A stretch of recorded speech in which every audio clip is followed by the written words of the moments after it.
What's up, guys? Welcome back to the channel. As always, I'm your co-host Donovan Quick, and today we're going to be going over the injury reports for both the Dolphins and the Cowboys. A little bit more news has come out now that it's Saturday, so I'm going to tell you who's in, who's out, who's probably going to play, who's probably not going to play, and what it means for each team.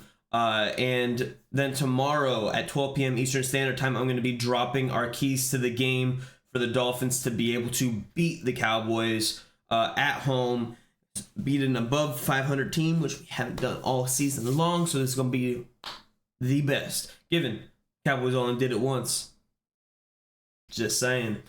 All right, without further ado, all right, so we already know Robert Hunt is going to be out, the Dolphins starting right guard. That's a big blow, but we've been out without him for a couple games now.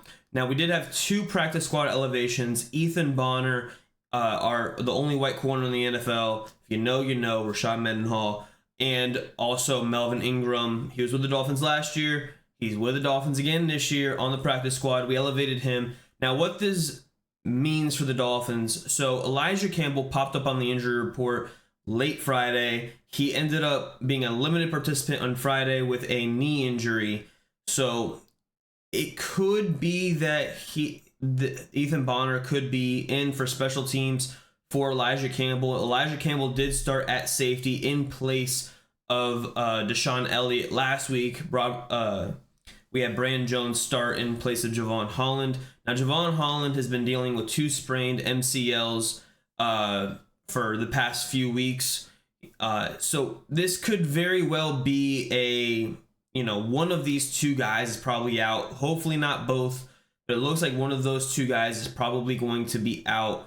Last week, we elevated Ethan Bonner for more of a special teams role because they didn't want to risk Elijah Campbell getting hurt, being that he was going to be starting safety, and we're running really thin on safeties.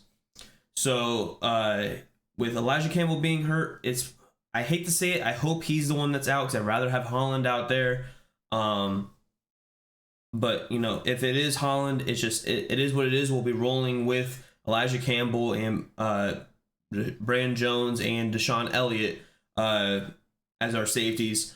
But it looks like that's what Ethan Bonner's role is going to be. Is he's going to be the special teams guy, stepping up for probably Elijah Campbell, hopefully, and hopefully we get Javon Holland back.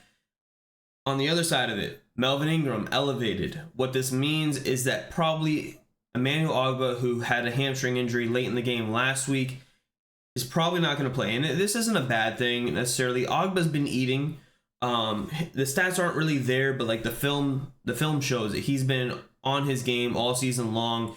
With the more snaps he gets, the better he gets.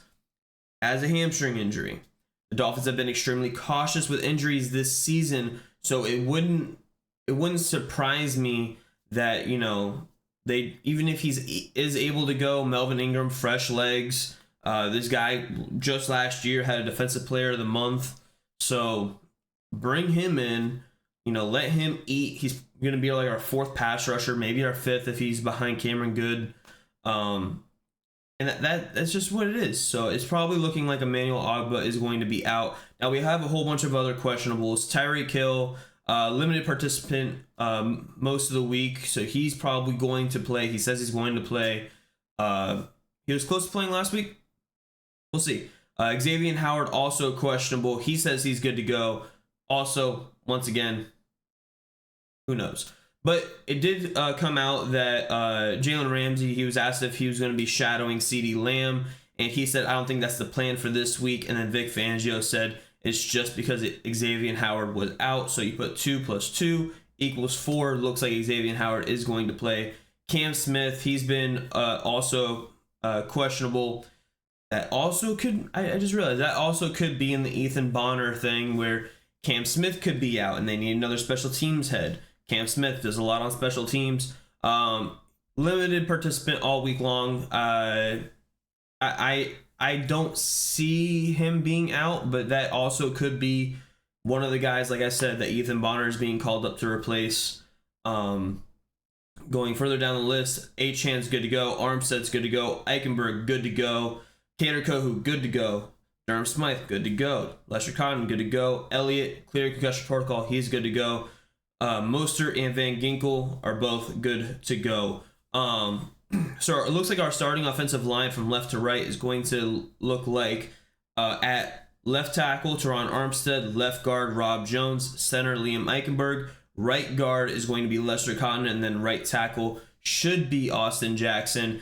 Austin Jackson should be playing. He is listed as questionable currently, but with all the elevations that have already occurred, they didn't elevate Ryan Hayes, which tells me that we are going to have our starting right tackle.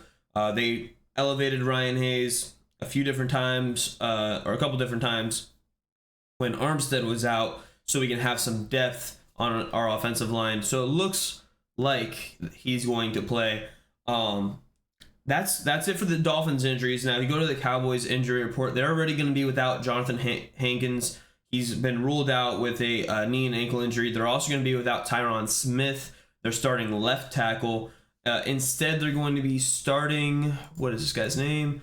Chuma Adoga. I am apologetic if I have mispronounced that. But he looks like he's going to be out there at starting left tackle for the Cowboys. And Zach Martin also going into the game questionable, but looking at their elevations, they elevated Carl Davis, a defensive tackle, and Malik Davis. So that tells me that it looks like Zach Martin will be good to go. But on the flip side, it does tell me that it looks like they're probably going to be without one of their running backs. Rico Dowdle and Tony Pollard are on their injury report. It says that they're a full participant on Friday with a healthy game status, but maybe something happened with Rico Dowdle that they have to elevate a running back, or maybe they don't feel too good about giving them a whole bunch of snaps. They did elevate a running back. I don't really see what that means, but it looks like they're only going to be missing one offensive lineman, given their offensive line is one of the best in football. They haven't played many games without their full offensive line. I think they're like top 3 in the league as far as like games played together or something.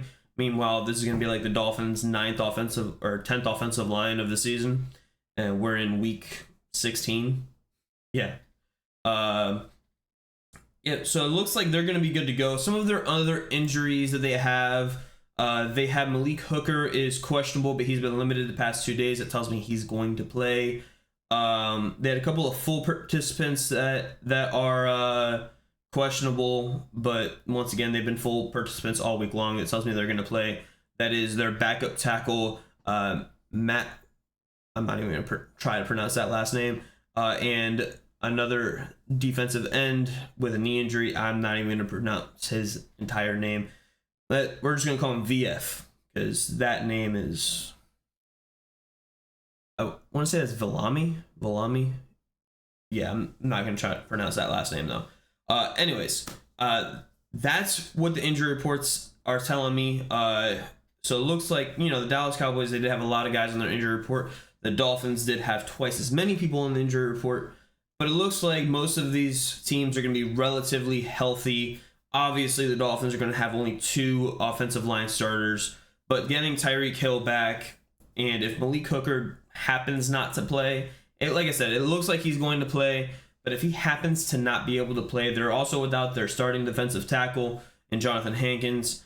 If we have our 2 tackles that can take care of Micah Parsons, hopefully, keep him off our backs, this is going to be an interesting game. It's a 425 game, so it's not going to be, they're not going to be beat down by the sun. By 425, the sun is usually, the whole field is usually shaded by the roof. It's usually just the 1 p.m. games that the sun really comes into effect. The Dolphins wearing their aqua throwbacks. Absolutely love that uniform. Dolphins end zones. Mwah, magnificent. That's it for what we got with injuries. Stay tuned tomorrow, 12 p.m. Eastern Standard Time. I'm going to be dropping the keys to the game, so make sure y'all stay tuned for that. Make sure you like, subscribe, and follow for more. Deuces.